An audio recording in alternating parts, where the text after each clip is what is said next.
Assalamualaikum warahmatullahi wabarakatuh. Halo semua, perkenalkan saya Fahreza.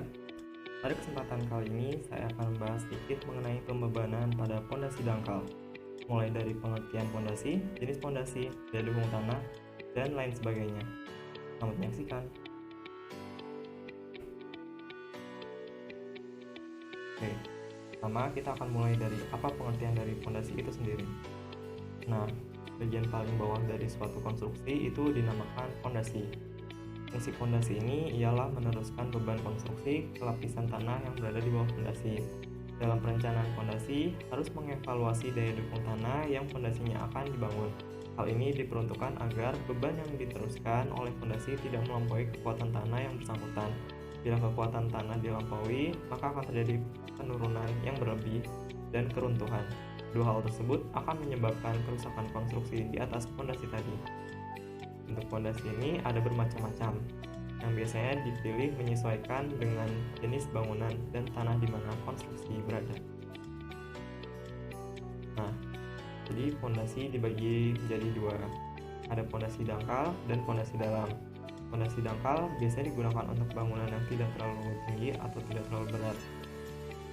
Contoh dari pondasi dangkal itu adalah pondasi lajur atau pondasi memanjang dan pondasi tapak. Nah, sedangkan pondasi dalam digunakan untuk bangunan yang lebih berat atau tinggi. Contoh dari pondasi dalam ialah pondasi tiang dan pondasi caisson. Nah, kemudian sekarang kita mulai masuk ke topik pertama kita, yaitu pondasi dangkal. Pondasi dangkal itu adalah pondasi yang mempunyai perbandingan antara kedalaman dengan lebar sekitar kurang dari 4. Apabila perbandingan antara kedalaman dengan lebar pondasi lebih besar dari 4, maka pondasi tersebut diklasifikasikan sebagai pondasi dalam. Kemudian, bagaimana pendistribusian beban pada suatu bangunan? Nah, beban sendiri itu pada bangunan ada beberapa, yaitu dead load, live load, wind load, earthquake load. Nah, dead load ini adalah beban mati yang berupa beban dari struktur bangunan itu sendiri. Kemudian live load adalah beban hidup yang biasanya berupa manusia, partisi, furnitur, dan lain-lain. Nah, di bangunan samping ini pendistribusian beban dimulai dari plat atap, kemudian ditransfer ke struktur balok, ditransfer ke kolom, teruskan ke fondasi, kemudian fondasi mendistribusikan beban ke dalam tanah. Kemudian akan terjadi perlawanan antara beban dari struktur dengan kapasitas daya dukung tanah.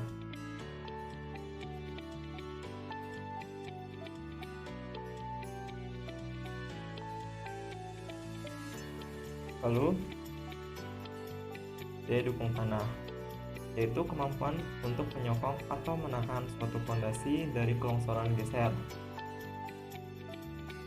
Ini ada kapasitas ultimate, kapasitas neto, kapasitas izin. Nah, kapasitas izin ini adalah beban tiap unit daerah di mana tanahnya masih dapat menyokong tanpa adanya gerakan yang membahayakan. Nah, all ini atau kapasitas izin rumusnya adalah Inet per FK. FK di sini adalah faktor keselamatan atau yang biasa kita sebut safety factor. Nah, di sini angka yang digunakan antara 2,5 sampai 3,5. Lalu, fase-fase keruntuhan pondasi. Untuk mempelajari perilaku tanah pada saat permulaan sampai mencapai keruntuhan, dilakukan tinjauan terhadap pondasi kaku pada kedalaman dasar pondasi yang tidak lebih dari lebar pondasinya dengan penambahan beban secara berangsur-angsur.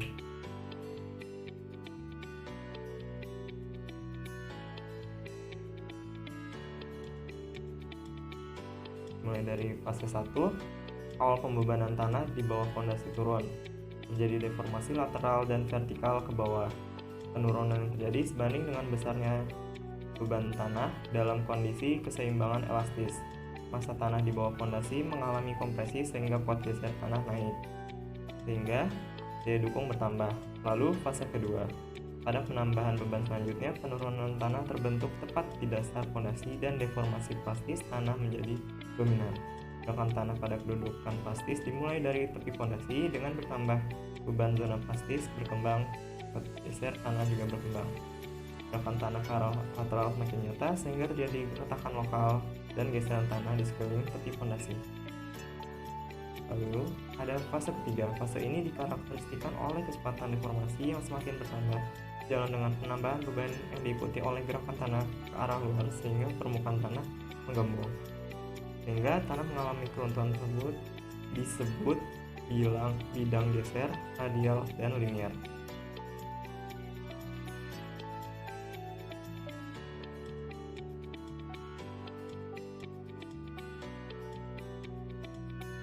Lalu, jadi di sini ada mekanisme keruntuhan. Mekanisme keruntuhan di sini ada 3. Yang pertama, keruntuhan geser umum. Keruntuhan yang terjadi pada tanah yang tidak mudah lompat, yang mempunyai kekuatan geser tertentu atau dalam keadaan terendam. Suatu baji tanah terbentuk tepat pada dasar fondasi yang menekan ke bawah sehingga aliran tanah secara plastis. Gerakan ke arah luar ditahan oleh tanah pasif. Saat tanah pasif terlampaui, jadi penggembungan permukaan. Keruntuhan secara mendadak diikuti oleh penggulingan fondasi. Lalu yang kedua, keruntuhan geser setempat atau kita bisa sebut keruntuhan geser lokal. Pola keruntuhan terjadi pada tanah yang mudah lompat atau tanah yang lunak. Bidang gelincir tidak mencapai permukaan tanah, tapi berhenti di suatu tempat. Fondasi tenggelam akibat bertambahnya beban pada kedalaman relatif dalam, sehingga tanah yang di dekatnya mampat. Jadi sedikit penggembungan tanah, tapi tidak terjadi penggulingan fondasi.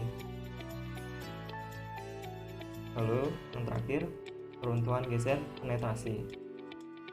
Penggembungan permukaan tidak terjadi akibat pembebanan fondasi bergerak ke bawah arah vertikal dengan cepat dan menekan tanah ke samping sehingga terjadi pemampatan tanah dekat fondasi. Penurunan bertambah secara linier dan penambahan beban. Oke, itu saja yang dapat saya sampaikan di kesempatan kali ini. Semoga kita bisa bertemu di lain waktu.